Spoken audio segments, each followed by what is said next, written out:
Hey guys, welcome back to my channel. So for this video, I wanted to give you guys some ways that you can stay sane during this crazy, chaotic time of distance learning and homeschooling. I have my little notebook here full of notes, and let's just dive right into it. Number one thing that I recommend is to stay on the same morning routine as if you're going to physically drop your kids off at school.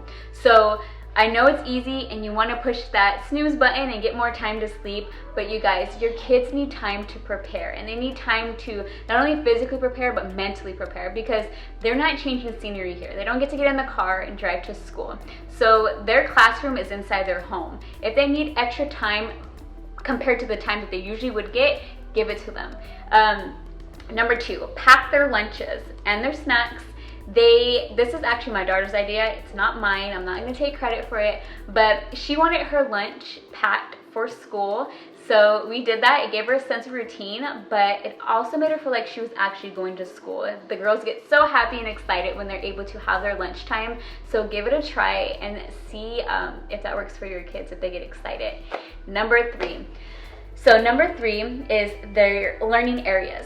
Now, my son is in his room and he has a little corner desk. He is in his room because he does not need mom's help to go through the Zoom calls or the apps on his computer. The girls, they still need my help, so I keep them in here, and I have their own little desks and their own little areas, because if they shared, that would just be a mess. So as long as they know, like, hey, this is my space, this is my learning area, and this is where I come to learn, you'll be good to go.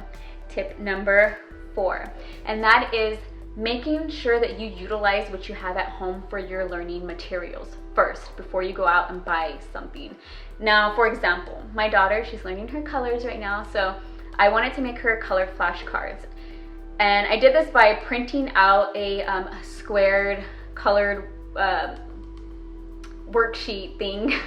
Lost my words right now, and I cut it out and I glued it on cardstock, so it's a little more durable. Now, she did not focus on whether or not mommy bought it at the store or if it's fancy. She was just focusing on the colors because that's what she's learning. So don't stress too much about that.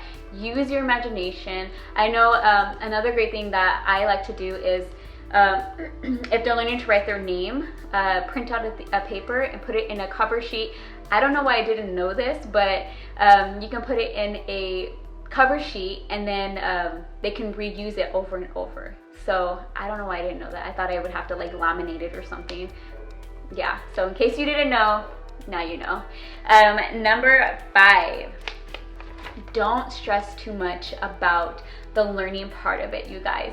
Connect with your kids. Take this time. You will not get it, hopefully, in the future. Like, you won't get this time again, but for the moms that love to homeschool, that is amazing. I give you guys credit because I don't have patience for it.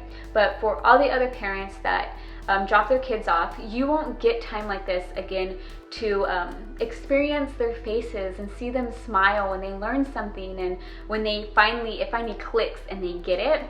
I love seeing my girls smile, and when they draw their pictures or when they learn something new. My son as well, and take advantage of this time, you guys, and just have fun. Number 6, organization. Now, I thought I was being organized in the beginning with my little pile, my little stack of papers of my important papers, but when it came time to get them, I had to hurry up and go through them, and it just wasn't working for me. So I went out and got folders.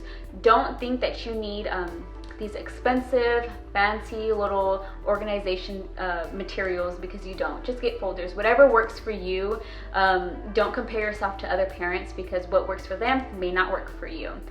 Now, closing out this video, I want you guys to know that it's a learning process for everybody. Not only for you, but for your kids too. It's new for them. They have to be on computer screens and they're not able to interact with people. So please have patience. Give it time. With time, it will get better. And speaking of time, if you need 5 to 10 minutes to just take a deep breath, do it. In the beginning, I had to walk away and compose myself, give myself some time, because when I look back at this time, I don't want it to be a stressful time. I don't want my kids to remember a stressful time. I want them to look back and remember the memories of like them learning things and mom being there and helping them throughout school. So give yourself time if you need it, just to compose yourself. And so, like I say, I don't like feeling like a robot. So I like doing things that interest me, whether it is yoga, meditating, reading, exercising, whatever you like doing, so you don't feel like a robot. Because let's face it, you're a teacher now, on top of all the many roles that you have. So do what works for you as far as giving yourself time to not feel like a robot. I hope you guys learned something from this video. If you liked it, please give it a thumbs up. Go ahead and subscribe to my channel, and I will see you guys in my next video. Bye.